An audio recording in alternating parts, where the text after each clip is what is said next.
Hi guys, Chris here with Super Savvy Travelers. Hey, Gigi's falling asleep next to me, so I gotta be a little bit quiet. Anyway, today I wanted to go over the actual signing and the act and go over a little bit of the documentation that's involved with it. It may be really surprising for you to find out that the contracts here and all the documentation here in Italy in front of the notaio is only about 4 pages long, versus in California where you come away with a telephone book full of disclosures that you had already disclosed, and you disclosed this, that, and the other. Everything's been disclosed. Anyway, I could go on and on about California real estate. It's pretty wild. Anyway, over here, it's really very simple. The first thing you do is you negotiate with the seller and you come up with a price that you're agreeing on.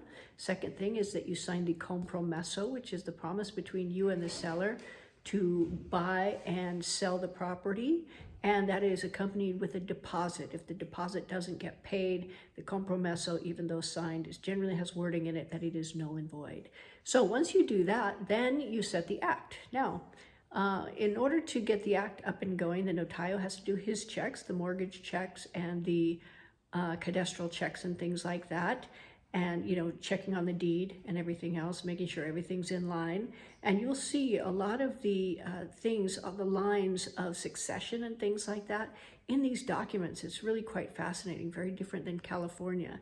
If somebody died and left the property to a grandson or something, they'll have that person's death and the deed and where it's recorded and all this other stuff. It's really quite interesting. But in any case, I wanted to go over the articles and things like that in the act that you're going to come across here. So I have an act here that is basically just a template, and I wanted to take it bit by bit and show you what it looked like. So I'm going to turn this around, and here you see the template of the act. Now, it's all very easy to understand once you have it translated. Now, just to let you know, when I do translation services with your purchase, I take the deed, I get it in advance, and I sit down with you, I translate it for you, and we go over it bit by bit so that there's no questions and you understand everything and are in agreement with what it says in the act. That way there's no hesitations or anything that can hang up the sale when you sit down to do the act in front of the notaio. So it'll save time and money if we do that in advance, and it also makes me feel better, like you really fully understand and have asked all the questions you need to ask. Okay, so basically what you're seeing here, the first part of it outlines who the buyer and seller are, their dates of birth. So in order to get your act set up, the notaio will need a copy of your passport and a copy of your codice fiscale. He'll also need your address where you're residing at present. So that's the first part here. You can see where it says translator name here down in one of the lower paragraphs. That is where the translator is identified legally with date of birth and residence and everything else, and basically says that that person will be translating. In this case, this was me, so it had my date of birth and resident in California and everything else. In the end, I have to swear and sign that I fully fulfilled the task that was entrusted to me, so it's not a light deal here. That's why we sit down and go over the act in advance. Now, Article 1 basically here goes into what the seller agrees to do and gives you a full legal description of the house, including the houses and the villas that are next to it. It's a legal description. It's not the number that you'll see on the house. So understand that the numbers that you see on the house may or may not even be included in this document. They may be different because houses have been bought and sold and joined and everything else. Again, all the cadastral data is inserted there. Now, the next part is basically the transferring party, which is the seller, declares that the cadastral plans are up to date and the property shown on it is the way the property actually is. So before selling a house here, the cadastral plans have to be updated, and that's something that Antonello usually does. Now, the next part lays out the duties of the notary. Part of his duties are making sure that there's no mortgages on the property and that the deed accurately reflects who really owns it and who has any kind of rights to it. Now, Article 2, the parties are declaring basically the sale price of the house and the dispensation of the funds. It also indicates that you're aware and understand the penalties of falsely declaring the price of the property. Now, this is very, very important because I have seen people do this And there's sort of an idea that, gee, that's how it's done here. Well, that's not how it's done here, and there are very serious penalties. Don't, for example, go in and declare that the house is $50,000 if you're actually paying $100,000. You can be in a lot of trouble. You're going to end up paying some pretty massive fees, and your taxes on the house will not be based on the cadastral value. It will be on the market value, and that's something you don't want, because the market value is usually a lot more than the cadastral value.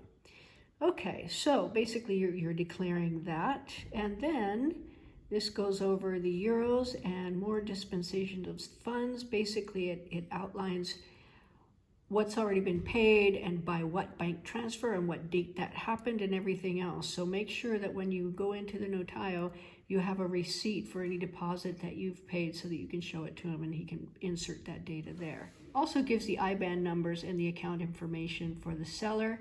And the notaio also sets up a notaio account, and he puts his banking information in there as well. Okay, the next article indicates that if the aforementioned statements are false and it's prejudicial to the transaction, meaning it harms the transaction in any way, the deed is terminated. But before that happens, the termination must be brought before a notary with proof of the falsity of the points violated. The next paragraph basically states that you want to take advantage of the rule that allows for your taxes to be based on the cadastral value of the property and not the market value, as we discussed earlier. Very, very important. Okay, now some of this here has to do with the previous deed of sale and basically outlines who had it before and that the property is free and clear of any debt or encumbrances. There's another article generally that states that any repairs or renovations were done in accordance with the permitting laws of the time period. Another article, Article 8 here, basically refers to what's called the APE, or the energy efficiency statement, which must be done by either, I think, an architect or engineer or something like that. It basically outlines the energy efficiency of the house, and you need to have that certificate when you sell the house. So if you don't have one, you have to have it made up, and that's something that the seller will have to do. This also says that the cost of the deeds are charged to the purchaser. That is normal. And then it's everybody's signature that they're basically in agreement with everything that was previously stated. So here, both parties have to sign it, and the interpreter have to sign and acknowledge that the act has been translated into the foreign language by the interpreter and then signed by all.